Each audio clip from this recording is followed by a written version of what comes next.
जब भी हम एयरपोर्ट्स की बात करते हैं कनेक्टिविटी के लिहाज से सूरत, क्योंकि यहाँ पर सबसे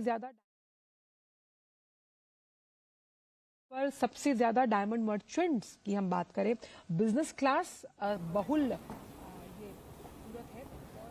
तो प्रधानमंत्री नरेंद्र मोदी जो पहुंची चुक्या है डायमंड बुर्स, मुख्यमंत्री તેમની સાથે હાજર છે, સાથે ઉદ્ઘાટન પણ કર્યું તેમણે। સીધી તસવીરો આપને દર્શાવી રહ્યા છે સુરતથી કે જ્યાં ગુજરાતનું ઘરેણું એવું ડાયમંડ બુર્સ કે જેનું ઉદ્ઘાટન કરવા માટે પહોંચ્યા છે પ્રધાનમંત્રી નરેન્દ્ર મોદી। ગુજરાત માટે જે મહત્વપૂર્ણ પાયા તેમણે નાખ્યા, પછી ટુરિઝમને લઈને હોય, વેપાર ક્ષેત્રને લઈને હોય, તમામ બાબતોમાં એક પછી એક જે રીતે તેમના નિર્ણયો, જે સ્વપ્ન ગુજરાત અને ગુજરાતના વેપારીઓએ જોયા હતા, એક પછી એક તે સાકાર થઈ રહ્યા છે। ગુજરાતનું આ ડાયમંડ બુર્સ કે જે આવનારા સમયમાં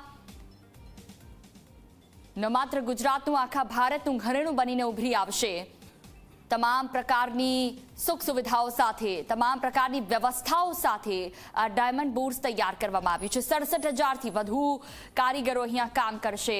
અત્યાર સુધી સુરતને જે ડાયમંડ સિટી તરીકે ઓળખવામાં આવતું હતું તેના ઉપર હવે કહી શકાય કે સોનામાં સુગંધ મળી જ્યારે આ ડાયમંડ બુર્સ ઊભું થયું અને હવે તેનું લોકાર્પણ કરવામાં આવ્યું પ્રધાનમંત્રી નરેન્દ્ર મોદી દ્વારા। આ સાથે સુરત ટર્મિનલનું પણ તેમણે લોકાર્પણ કર્યું, ડાયમંડ બુર્સનું પણ તેમણે લોકાર્પણ કર્યું છે।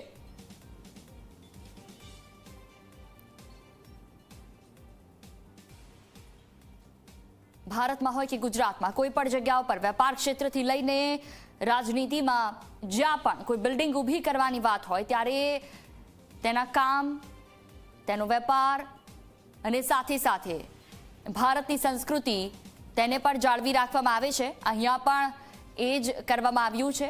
જે ડાયમંડ બુર્સ છે કે જેનો મેઇન ગેટ જે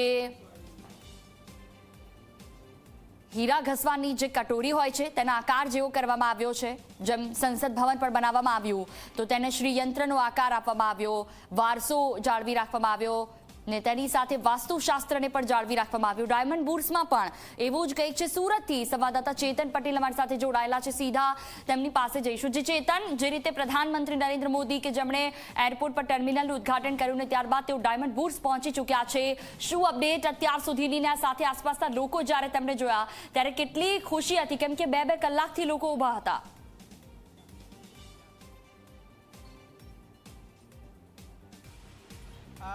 બિલકુલથી ખાસ કરીને સુરતની જો વાત કરીએ તો સુરતમાં આજે દેશના વડાપ્રધાન નરેન્દ્ર મોદી મુલાકાતે આવનાર છે, ત્યારે સૌ કોઈ ભાજપના જે કાર્યકરો છે તેમાં અનેરો ઉત્સાહ અહીં જોવા મળી રહ્યો છે। આપ જોઈ શકો છો દેશના વડાપ્રધાન નરેન્દ્ર મોદીનો જે કાફલો છે તે કાફલો સુરત એરપોર્ટ ખાતેથી નીકળી ચૂક્યો છે અને આપ જોઈ શકો છો સુરત એરપોર્ટ ખાતે એરપોર્ટ રોડના સીધા દ્રશ્ય છે જ્યાં તેમની જે કાફલો છે તે કાફલો ધીરે ધીરે આગળ આવી રહ્યો છે।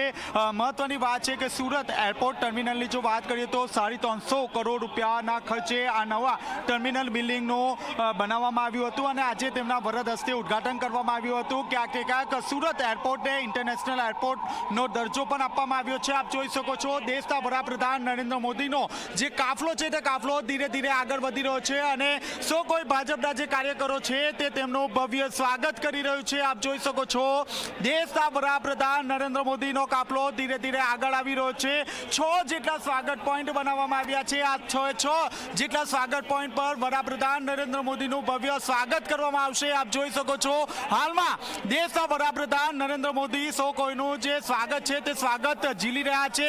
ઉષ્માભર્યું જે સ્વાગત છે તે સ્વાગત તેમનું કરવામાં આવી રહ્યું છે અને એક અનેરો ઉત્સાહ સુરતના લોકોમાં જોવા મળી રહ્યો છે, કારણ કે ઇન્ટરનેશનલ એરપોર્ટ સુરતનો દરજ્જો મળ્યો છે અને 2 નવી જે ફ્લાઇટો છે તે ફ્લાઇટો પણ સુરત એરપોર્ટના ફાળે ગઈ છે। આપ જોઈ શકો છો દેશના વડાપ્રધાન નરેન્દ્ર મોદી હાલ ધીરે ધીરે જે કાફલો છે તે કાફલો આગળ જઈ રહ્યો છે અને ક્યાંક ને ક્યાંક અભિવાદન પણ તેઓ દ્વારા ઝીલવામાં આવી રહ્યો છે। હાલમાં જે કાફલો છે તે કાફલો સુરત હજીરાથી લઈ સુરત ડાયમંડ બુર્સ ખાતે પહોંચશે। સુરત ડાયમંડ બુર્સની જો વાત કરીએ તો 9 જેટલી જે બિલ્ડિંગો છે તે બનાવવામાં આવ્યું છે, જ્યાં 4400થી વધુ જે ઓફિસો છે તે ઓફિસોનું આજે વડાપ્રધાન નરેન્દ્ર મોદી દ્વારા ઉદ્ઘાટન થવા જઈ રહ્યું છે। હજારોની સંખ્યામાં જે લોકો છે તે લોકો વડાપ્રધાન નરેન્દ્ર મોદીની એક ઝલક જોવા માટે અહીં ઊભા હતા। કલાકોનો સમય વીતી ગયો અને ત્યારબાદ આજે જ્યારે દેશના વડાપ્રધાન નરેન્દ્ર મોદીની જે રીતે ઝલક જોવામાં આવી, ત્યારબાદ સૌ કોઈના જે ચહેરા છે તે ચહેરા પર અનેરો જે ઉત્સાહ છે તે ઉત્સાહ જોવા મળી રહ્યો છે। હાલમાં જે કાફલો છે તે કાફલો ધીરે ધીરે આગળ જઈ રહ્યો છે। સુરત ડાયમંડ બુર્સ જે છે તે સુરત ડાયમંડ બુર્સની સૌપ્રથમ મુલાકાત લેશે। અડધો કલાકથી પોણો કલાક જેટલો સમય જે છે તે સુરત ડાયમંડ બુર્સનું નિરીક્ષણ કરશે।